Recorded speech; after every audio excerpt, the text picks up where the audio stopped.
kabar semua Bapak Guru hebat yang ada di seluruh Indonesia? Pada kesempatan kali ini, saya akan memaparkan tentang aksi nyata modul 1.4 budaya positif.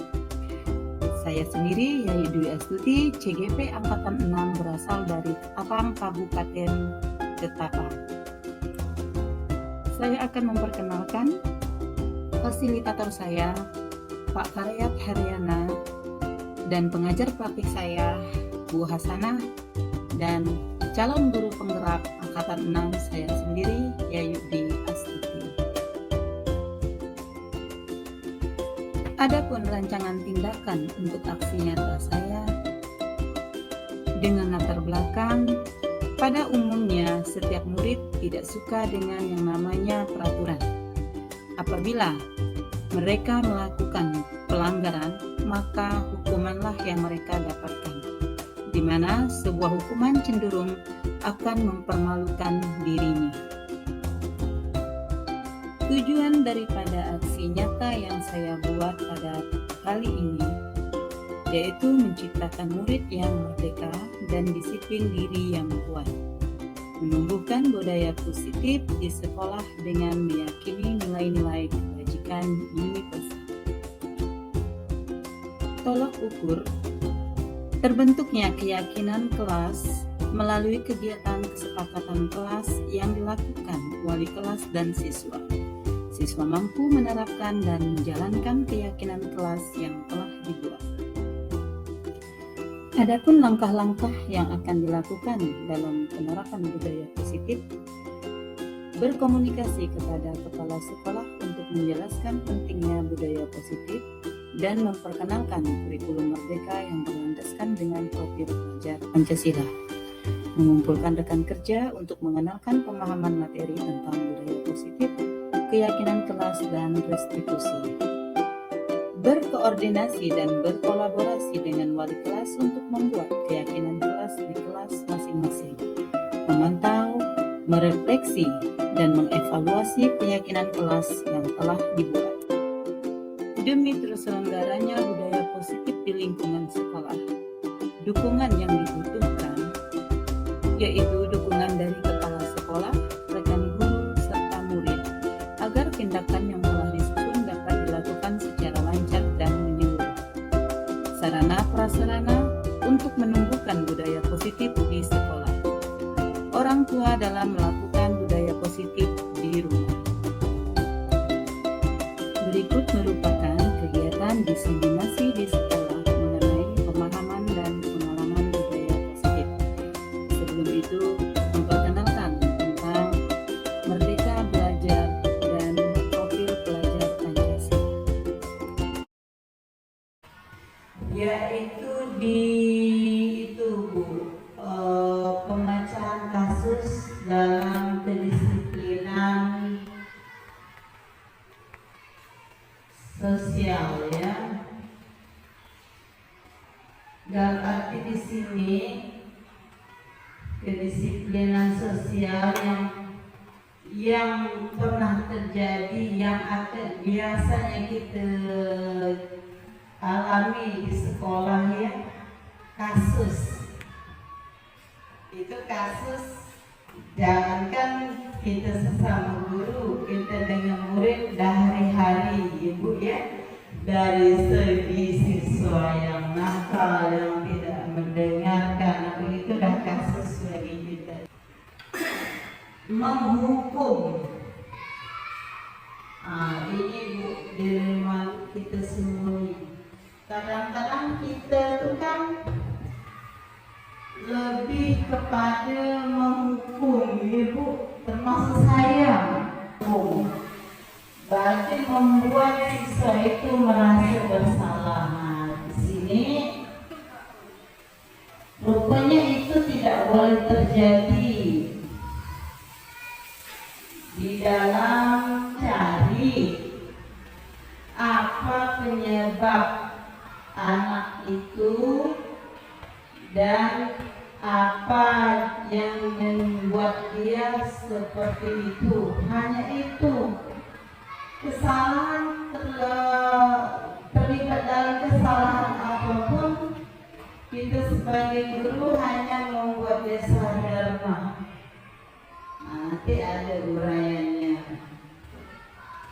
Nah, di sini ada contohnya saya ikan ya, pemecahan masalah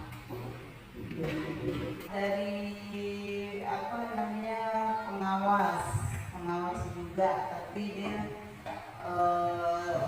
awalnya dia seorang guru, dia memecahkan masalah apa yang diinginkan oleh siswanya dengan tidak menghukum, tapi dengan mencari tahu kesalahan apa dan komitmen apa yang akan dilakukan oleh muridnya.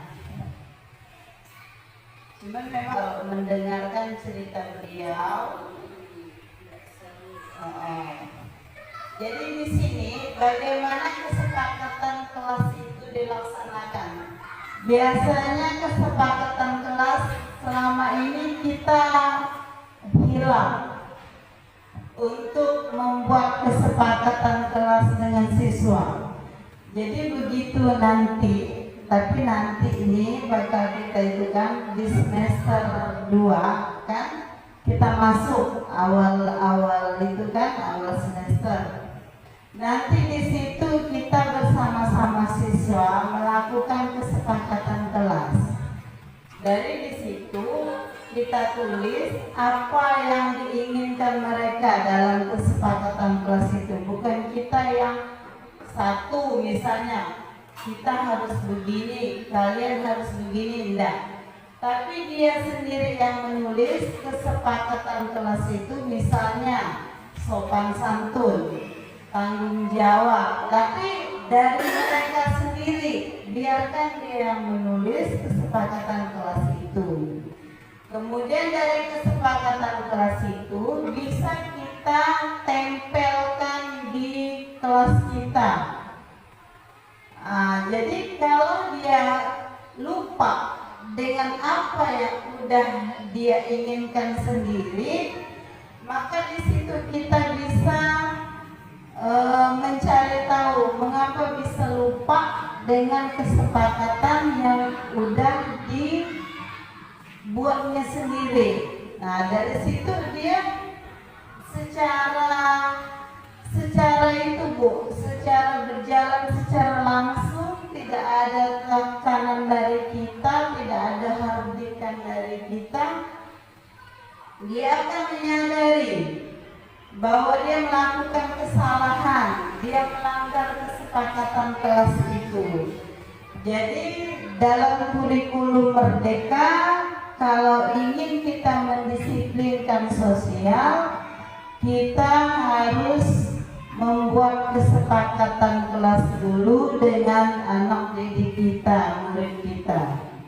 Insya Allah kalau kita memberikan kasih sayang dengan mereka, mereka tetap akan bisa menyayangi kita balik. Jadi kesepakatan kelas ini fungsinya untuk membuat mereka sadar, untuk membuat mereka tahu apa yang boleh dilakukan dengan apa yang tidak dilakukan. Jadi setelah saya mendengarkan paparan dari instruktur mengenai kedisiplinan sosial seperti ini, berpihak pada murid, yang menuntut murid, yang berhambakan pada murid. Jadi di situ saya mulai berpikir, ternyata memperlakukan anak didik kita dengan hukuman itu tidak membuat mereka belajar, tidak membuat mereka jerah, dan tidak membuat mereka takut. Hanya yang membuat mereka takut dengan menyadari kesalahan mereka hanya dengan kesepakatan kelas yang dibuat mereka. Dan apabila mereka melanggarnya, kedepannya mereka akan dengan secara otomatis mengetahui konsekuensi atau apa yang harus dilakukannya untuk memperbaiki pelanggaran yang telah mereka perbuat sendiri. Jadi kita tidak perlu sampai harus membuang tenaga untuk mencari tahu kesalahan apa. Itu contoh kecil di kelas. Kalau kita menghadapi atau melihat siswa kita ataupun siswa yang lain melakukan kesalahan dalam bentuk skala besar atau memang udah di luar batas anak ini, kita cukup hanya memanggilnya saja dengan menanya apakah tindakan atau perbuatan yang dilakukannya selama ini itu benar. Hanya itu saja kita sebagai guru. Kita tidak boleh untuk menghardiknya atau menekan supaya dia untuk mampu, itu tidak akan pernah dilakukannya. Jadi di sini memang benar-benar kita dituntut sebagai pendidik itu banyak membuat strategi di sini, baik pun dalam model pembelajaran ataupun dalam model pemecahan kasus terhadap anak didik kita di sini yang dituntut. Jadi memang benar hanya untuk melayani murid. Masalah ketercapaian materi ataupun tuntutan daripada pemerintah, baik itu masih perilaku manusia. Di sini untuk menghindari ketidaknyamanan atau hukuman. Apa yang akan terjadi apabila saya tidak melakukannya? Di sini ada motivasi eksternal. Yang kedua, untuk mendapatkan imbalan dari orang lain atau instruksi, apa yang akan kita dapatkan apabila saya melakukannya? Dalam arti ini refleksi diri ya Bu. Kalau misalnya kita melakukan ketidakadilan dalam siswa, apa sih yang kita dapatkan? Kadang-kadang kan kita kan hanya menuntut sebagai guru, kan menuntut siswa. Siswanya minta seperti ini. Tapi rupanya pecahan kasus di situ ada, di sini ada ini ya, perbedaan hukuman dan konsekuensi. Nah, dalam pemecahan kasus setiap kita menangani apa yang terjadi pada siswa kita, di sini biasanya kalau pemikiran kita, terutama pemikiran saya, hukuman dan konsekuensi itu sama ya Bu. Betul nggak Bu Novi? Kalau Bu Novi dalam mengambil kesimpulan hukuman dan konsekuensi itu sama atau tidak? Kurang lebih.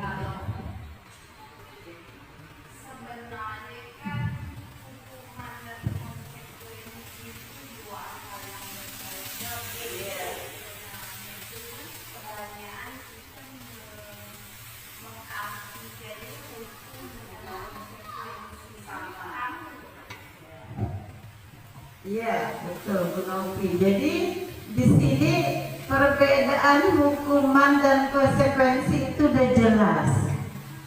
Kalau hukuman sesuatu yang menyakitkan itu harus terjadi. Itu hukuman. Misalnya anak melakukan kesalahan, tidak mengerjakan PR, kita tiba-tiba cuci WC. Itu secara tidak langsung sebenarnya menyakiti mereka. Tapi karena mereka patuh, diikutinya. Kalau konsekuensi itu sesuatu yang memang harus terjadi dalam arti dia harus mengetahui apa yang terjadi apabila dia melakukan kesalahan. Nah, jadi ada perbedaan. Jadi hukuman itu lebih kepada menekan siswa daripada konsekuensi. Di sini perbedaannya. Nah, di sini anak akan membenci kedisiplinan, paksaan, mendorong anak menyakiti diri sendiri kalau itu hukuman. Tapi yang kebanyakan yang sudah terjadi di dunia pendidikan atau di sekolah-sekolah, memang yang banyak terjadi itu hukuman yang selalu diberikan oleh dari pihak sekolah maupun kita guru. Nah, ternyata yang harus terjadi itu pada siswa itu konsekuensi. Jadi dari konsekuensi itu anak terlatih untuk berpikir, untuk menyadari atau untuk menyesuaikan diri. Jadi anak belajar untuk mematuhi peraturan kalau ada konsekuensinya. Ya Pak Joko ya. Pak Joko lebih senior daripada kami, betul nggak Pak? Bisa jadi. Nah, di sini daripada poin untuk menghadapi masalah itu ada namanya restitusi. Apa sih restitusi itu? Pertama saya pun bingung apa restitusi itu.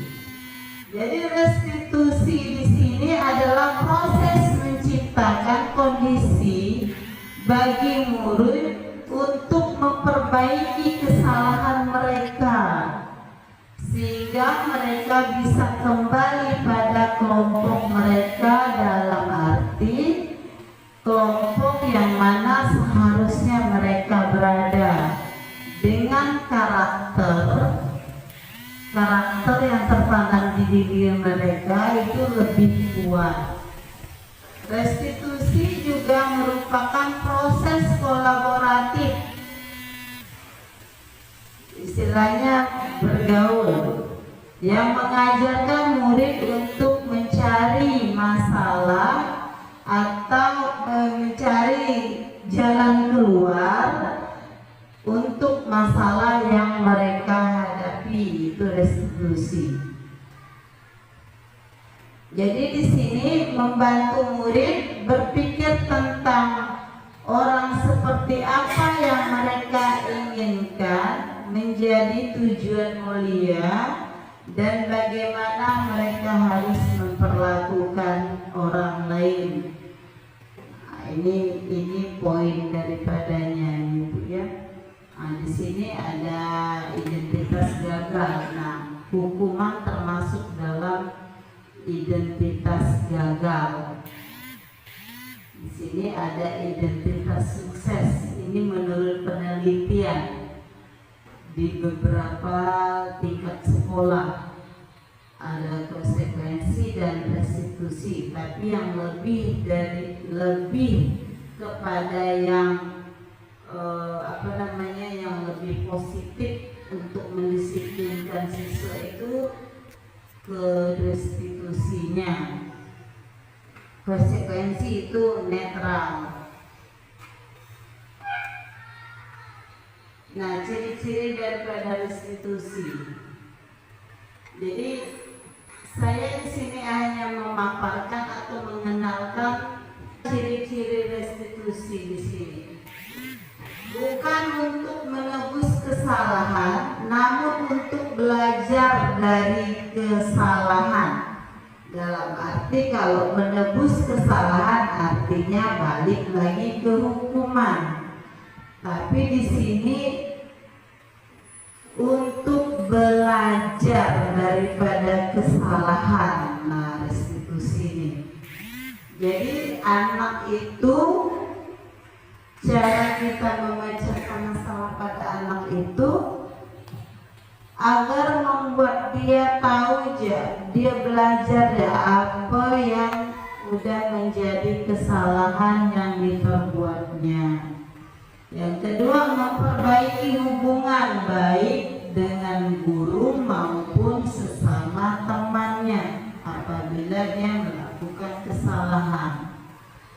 Yang ketiga, tawaran bukan paksaan. Dalam arti di sini tawaran kita hanya menawarkan saja, apakah misalnya suatu masalah dengan anak itu perebutan apa gitu, barang atau di mana, kita hanya menawarkan, tapi kita bukan untuk memaksa kamu harus minta maaf, kamu harus mengganti barang, bukan seperti itu yang diinginkan atau yang ciri-ciri daripada restitusi. Tapi kita hanya menawarkan seharusnya, misalnya contoh ya, seharusnya apa yang kamu lakukan apabila kamu merusak barang teman itu.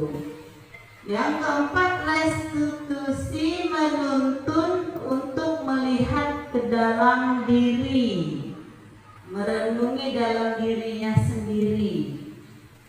Yang kelima, restitusi mencari kebutuhan dasar yang mendasari tindakan apa yang dia lakukan. Yang keenam, restitusi diri adalah cara yang paling baik. Artinya dia menyadari kesalahan apa yang dia perbuat, pelanggaran apa yang dia lakukan. Yang ketujuh, restitusi fokus pada karakter, bukan tindakan. Karakter dalam di sini sifat, bukan tindakan yang sudah dibuatnya. Jadi karakter dia. Jadi yang kedelapan, fokus pada solusi, tahu masalah. Setelah dia melakukan kesalahan, dia akan mencari masalah, solusi jalan keluar yang dia buat. Nah, di sini yang terpenting yang tugas kita sebagai guru ini dimaukan kurikulum Merdeka ini menuntun nih, mencarikan masalah untuk diri, mencarikan solusi dari masalah yang dihadapinya. Yang kesembilan, restitusi mengembalikan murid yang berbuat salah pada kelompoknya. Dalam arti anak itu tidak dipermalukan. Anak itu tidak dipermalukan. Dalam biasa kan kita kalau anak melakukan kesalahan berdiri di depan, kaki tas satu, jewer tangan telinga atau gimana, kawan lain ngejek, itu secara tidak langsung itu dah membuat harga dirinya jatuh, mempermalukan anak itu, dan dia akan malu untuk kembali ke kelompoknya atau ke teman-temannya. Itu tetap akan ejekan sampai kapanpun. Itu yang tidak diinginkan oleh Merdeka dan filosofi Ki Hajar. Di sini keyakinan kelas di sini ada ya. Jadi keyakinan kelas itu mengapa dibuat, mengapa harus dilaksanakan anak untuk mengatasi masalah atau problem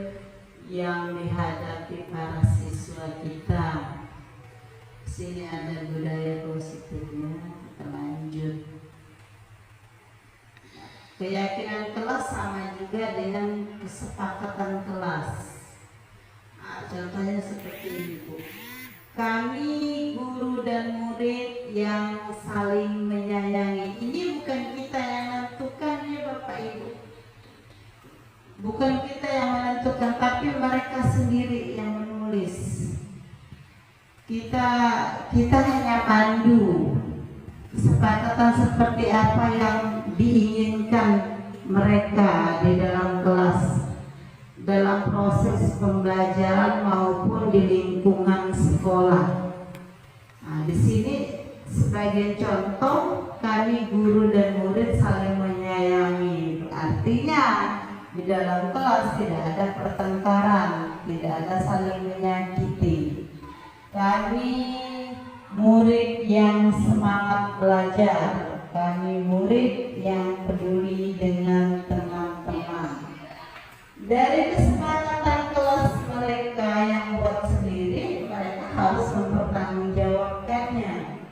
Dalam arti apabila dia melanggar kesepakatan kelas yang diyakini dalam dirinya, artinya dia harus mencari solusi bagi dirinya sendiri. Jadi di sini kita nggak perlu, kalau saya ambil kesimpulan lain, kita sebagai guru tidak perlu kita sampai keluar keringat untuk harus mereka dengan sendiri sadar. Pelan-pelan, memang tidak mudah untuk merubah karakter anak yang mudah itu. Jadi pelan-pelan kita mengubah atau mengarahkannya yang ke arah yang lebih positif. Di sini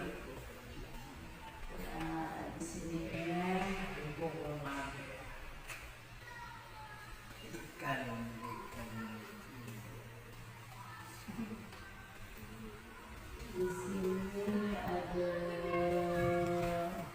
XA itu 5 posisi kontrol dalam mengatasi masalah itu. Ada kita sebagai guru, kelihatan nggak? Kita sebagai guru, ya sih Pak, terima kasih Pak.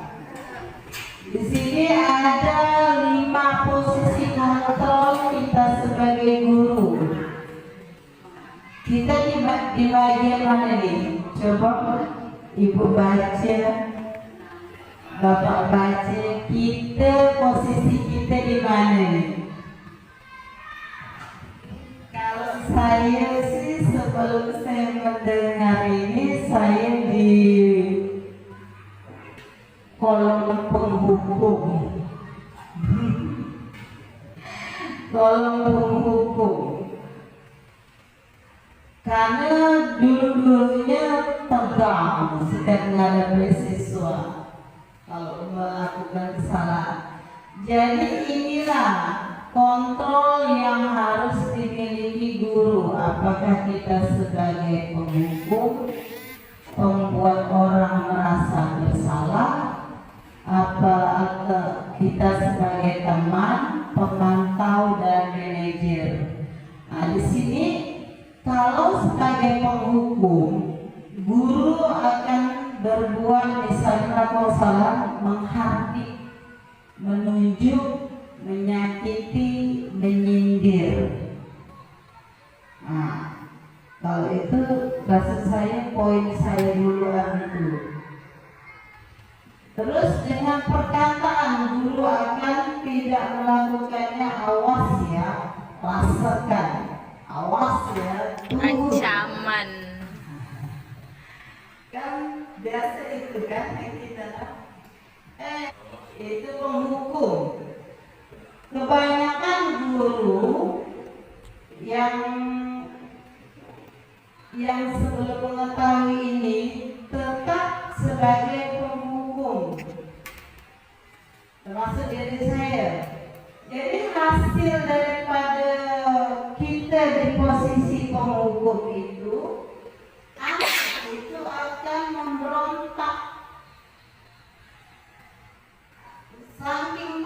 dia akan membuat kesalahan dengan berbohong untuk diri sendiri. Yang penting dia selamat, ya.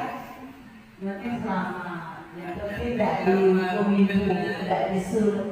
WC nunggu ya, awas. Kebanyakan kita seperti itu. Nah, di sini hasilnya akan negatif sekali untuk siswa. Dia akan memberontak dan menyalahkan orang lain dan serta berbohong. Dia akan mencari sumber, bukan saya bu, nyena, tetap akan menunjuk kawannya untuk menyelamatkan diri. Nah, sekarang murid meletakkan guru di luar dunia berkualitas. Artinya pandangan siswa terhadap kita, ibu ini begini terhadap saya, kita kan dulu, terutama saya yang masih awal ya, masih ingat saya diakukan dulu guru SMA. Saya dikatakan begini begitu karena memang nakal betul. Nah, jadi di sini siswa itu tetap membuat kita tuh di luar guru yang berkualitas. Karena apa? Akibat hukuman yang kita berikan ke mereka, dia tidak akan pernah memandang kita sebagai guru yang yang bisa diharapkan dia atau yang bisa dicontohnya. Memang dia depan kita takut, tapi tidak berkualitas di hadapan mereka. Nah, murid akan berkata, biarkan saja, nanti juga marah-marah lagi. Dalam arti, kalau udah kita sekali yang beritahu, paling nggak ibu marah-marah lagi, masuk marah-marah lagi. Tetap seperti itu. Jadi kita seakan begitu melihat kita, bukannya dia segan, dia malah ketakutan dalam hati. Adik ibu, pasti seperti itu siswa kita. Nah, terus dampak pada siswa itu mengulangi kesalahan lagi. Jadi kebal ibaratnya. Kalau posisi kita di penghukum, anak akan kebal dengan kesalahan yang sudah sering dilakukan.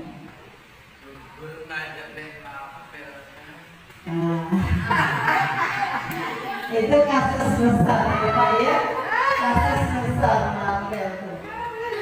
Nah, sekarang posisi kita misalnya di pembuat orang merasa bersalah dalam arti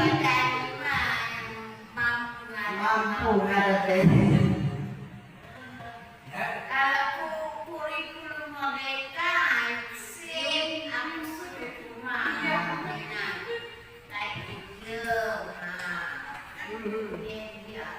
Jadi serah dira. Jadi kan itu mikir serah kawan. Kita mau mengaku silakan. Dengan satu sama kita hanya ngontrol. Tetap kita ngontrol. Masalahnya tugas kita tetap sebagai pendidik.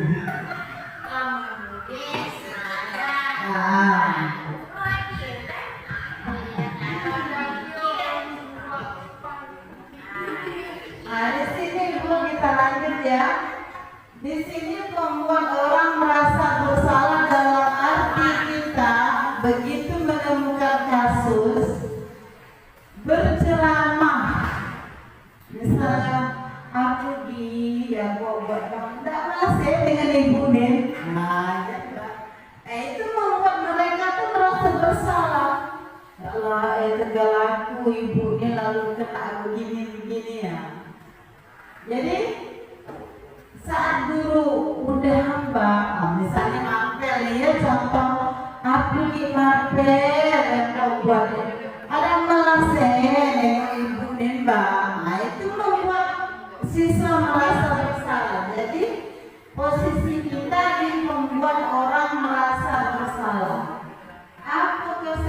yang hasilnya menyembunyikan, menyangkal, berbohong.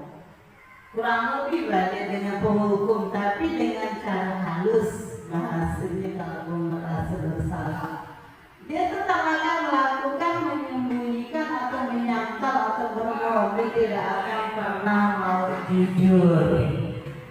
Nah, sekarang murid meletakkan guru di dalam di dalam dunia luar berkualitas. Tapi beda. Tadi penghukum di luar dunia berkualitas, kalau membuat masalah merasa bersalah di dalam dunia berkualitas. Jadi siswa paling maafkan saya ya Bu, paling gitu katanya, maafkan saya ya Bu, atau merasa rendahkan diri gitu. Itu pun kurang tepat, tapi sering dilakukan. Saking kita udah gitu ya, jadi udah maaf tolong Ibu ya. Itu membuat mereka merasa bersalah. Gimana Pak?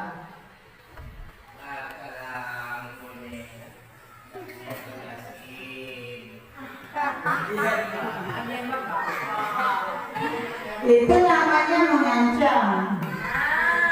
Posisi mengancam Pak, tapi posisi mengancam sering tidak termasuk dalam 5 posisi kontrol. Yang berikutnya itu teman. Jadi anak yang berbuat salah itu seakan-akan kita ajak teman gitu, membuat alasan-alasan untuk murid. Yang banyak kita lakukan itu, kalau misalnya udah saking kesannya ya, teman bisa kita lakukan. Ayolah, nah, tolong Pak Ibu, demi Ibu Bang, dia mah dalam apel, misalnya demi Ibu Bang, itu sebagai teman. Nah, sebagai teman. Tapi hasilnya anak itu akan ketergantungan dengan kita. Sikit-sikit Bu, sikit-sikit. Itu ketergantungan. Itu posisi kita tuh di bagian teman. Murid meletakkan guru sebagai orang yang sangat penting di dunia berkualitas. Karena apa? Bisa menyelamatkan dia dari kesalahan-kesalahan yang sudah dilakukannya. Terus di sini murid akan berkata, saya pikir Bapak Ibu teman saya ternyata begitu, apabila kita tidak bisa membantunya. Jadi sakitnya posisi kita teman itu, kalau kita udah nggak bisa membantu dia lagi, dia akan hilang kepercayaan dengan kita.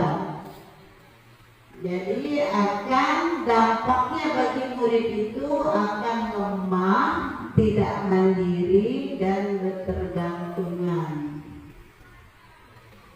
Yang paling diharapkan dari kurikulum Merdeka itu sebagai pemantau dan manajer. Pemantau di sini,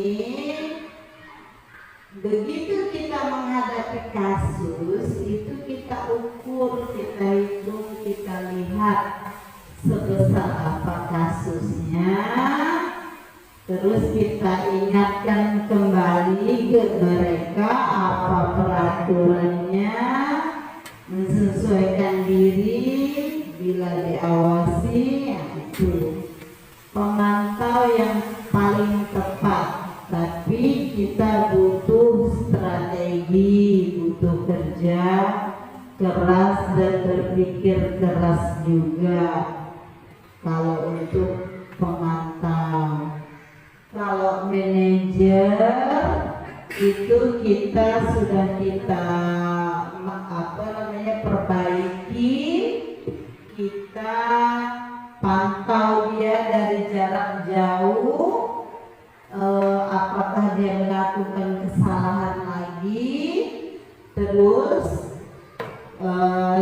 sebagai pelaku manajer itu kita melakukan individu positif dalam dunia berkualitas, dalam arti mengarahkan kembali, tidak melepas, tetap kita pantau. Nah, seperti Marvel, tetap kan pasti Bu Rini, Bu Yani tetap memantau hal itu sebenarnya, tapi secara tidak sadar ibu udah melakukan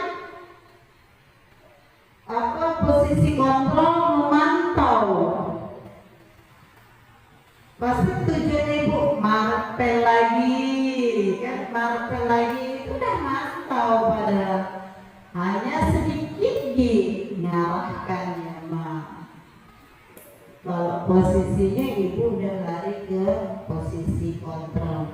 Nah, ini 5 posisi ya Bu dalam kita mengatasi masalah. Ini posisi ini di mana kita meletakkan diri kita. Ini di posisi menghukum.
Dua.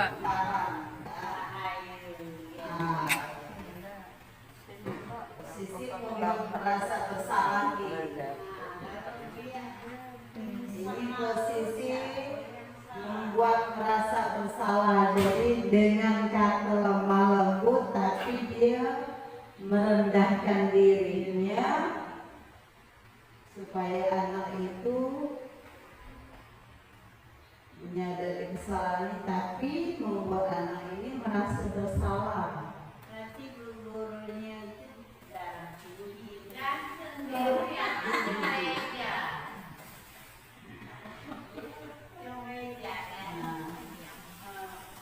membuat rasa bersalah. Tapi anak ini akan terus berketergantungan dengan ibu ini. Ibu ini ibaratnya guru piket.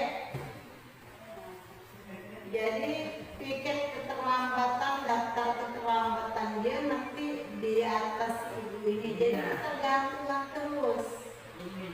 Apabila ibu ini tidak bisa membantunya, maka hilang kepercayaan. Itu rawan juga untuk kita sebagai pendidik kalau melakukan hal ini. Ada perasaan membuat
Sedikit Bapak Ibu,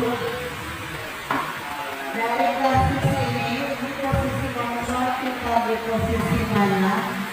Jadi dalam kasus manajer, dia tidak akan pernah menghardik, dia hanya mengingatkan keyakinan apa yang sudah dibuatnya.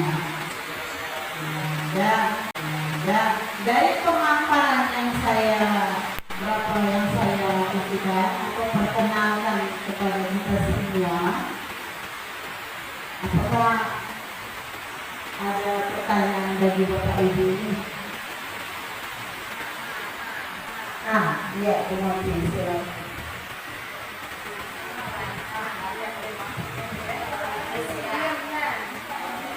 Baik, terima kasih Bu Yayu. Jadi dari pemaparan dari Bu Yayu awal sampai bagian terakhir ya, oke.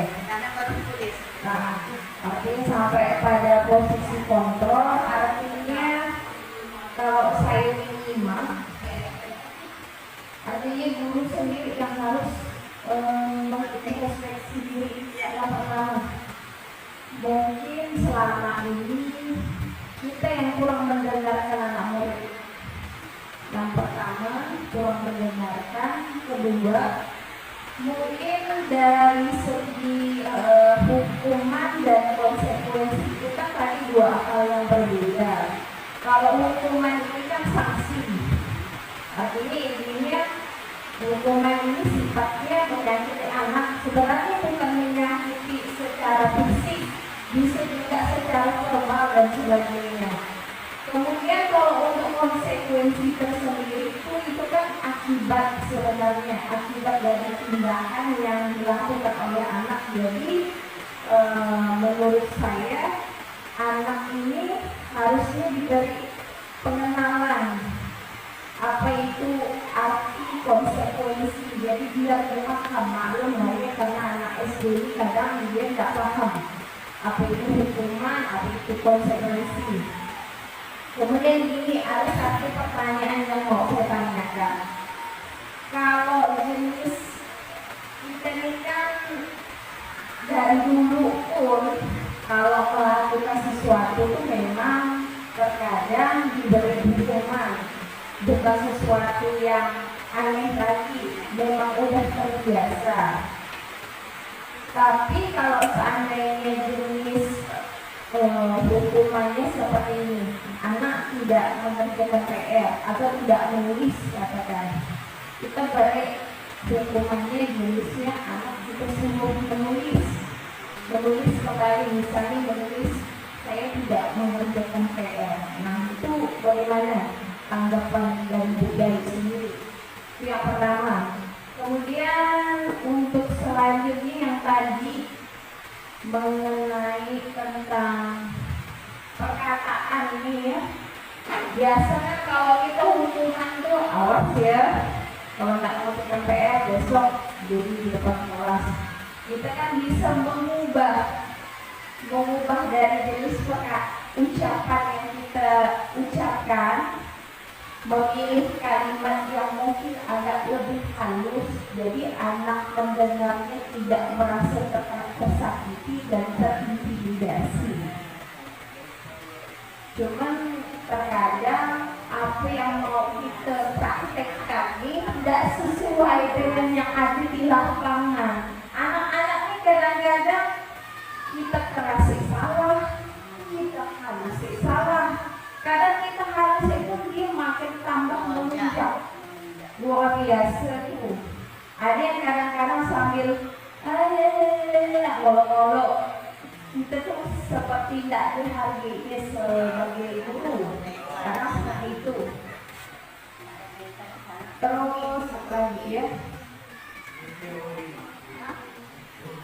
Itulah, makanya saya katakan kadang tuh kita maunya seperti ini, tapi di lapangan tidak sesuai. Kita tidak mau, sebenarnya tidak seperti itu.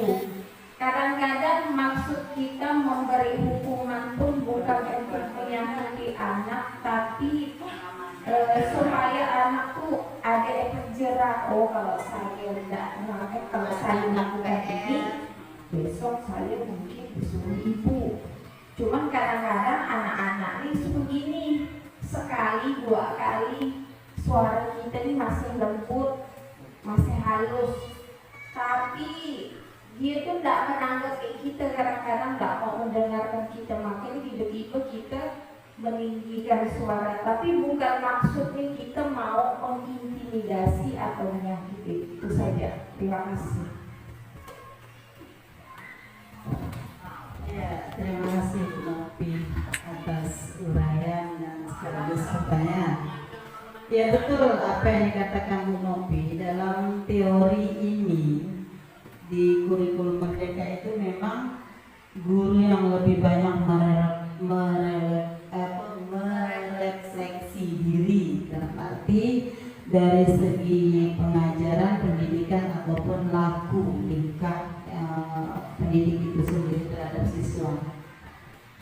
Jadi dalam restitusi yang mudah kita buat atau hukuman posisi kontrol apa, kalau anak yang tidak mengerjakan PR tadi Bu Nopi, apakah memang harus salah ya kalau kita menghukum untuk menulis? Sebenarnya itu bukan termasuk dalam hukuman. Kita bisa membedakan. Jadi apabila kita memberikan anak itu, kalau dia melakukan tidak mengerjakan PR, terus kita kasih anak itu sebagai pengganti daripada apa yang sudah dia lakukan dengan menulis kalimat ya Bu. Tapi bukan mengajarkan di sekolah ya Bu ya. Nah, beda. Menulis kalimat atau janji dirinya saya tidak akan mengulangi lagi, itu bukan hukuman. Itu hanya konsekuensi. Dalam hal di sini Bu, kalau kita menerapkan restitusi 5 kontrol ini, memang kalau kita lihat teori tidak mudah, yang prakteknya sakit. Di sini bukan arti dalam kita tuh memberikan anak itu berpihak pada anak ataupun memberikan anak itu dengan arti kita tidak ada ketegasan. Ketegasan pasti ada. Ketegasan pasti ada. Cuman yang benar-benar yang kita itu kan supaya trik yang kita akan lakukan dalam teori ini, gimana caranya, strategi apa yang kita buat supaya anak ini menyadari. Nah, jadi bukan kita yang mengingatkan kamu ini salah, bukan, tapi dia sendiri menyadari. Maka di situ dituntut di sini tuh harus ada komunikasi intim antara siswa dengan gurunya. Sebelum memulai pembelajaran, pasti siswanya dulu kita tanya dulu. Nah, kemauannya, keyakinan kelas itu pasti kembali lagi keyakinan kelas. Apabila dia melakukan kesalahan sebesar apapun, kita tetap hadapi, kita tanya apakah yang kamu buat kemarin itu tidak ada di dalam diri kamu sehingga kamu bisa membuat kesalahan. Hanya itu aja sebenarnya. Memang benar-benar strategi atau trik yang dituntut dari pendidik, tapi bukan untuk menghadapi. Kalau masalah bahasa yang ucapan dari udah terbiasa dari guru ya, kalau udah ketegasan kita diejek siswa. Balik-balik lagi itu kepada keyakinan dirinya lagi sendiri, apakah perbuatan dia itu salah. Kita tidak salah kalau memang anak itu masuk, kita ceramah sebentar, kita ingatkan apa mungkin dia lupa dengan apa yang sudah dia yakini dalam dirinya. Itu sebisanya. Jadi memang kita pun ada harus ketegasan, enggak kita pun selengean istilahnya ya menghadapi siswa karena takut siswa ini begini kita lalu sama dengan yang enggak. Kalau memang harus anak itu ditegur. Kalau memang harus anak itu mendapatkan ketegasan, tetap mendapatkan ketegasan. Artinya poin pentingnya tuh kesepakatan. Kesepakatan. dan harus diyakini dalam dirinya sendiri. Itu yang poin penting. Kalau kita nggak melakukan itu, kita tak akan pernah tahu apa yang diinginkan dia, kan nggak tahu. Saya nggak tahu apa yang saya inginkan di kelas, apa yang saya harus lakukan, kan nggak tahu. Tapi kalau kesepakatan itu udah secara sama-sama kita lakukan, dia akan paham dengan sendirinya. Gimana Mbak Bu? Dari ibu yang lain? Pas? Ini kulit luar ya Bu, kulit luar. Kulit luar. Nanti kita akan ketemu pada di Januari pas nanti ada pelatihan dari memang benar-benar kulit-kulit merdeka. Insya Allah. Ya Pak ya. Ya dari paparan ini sedikit yang dapat saya sampaikan.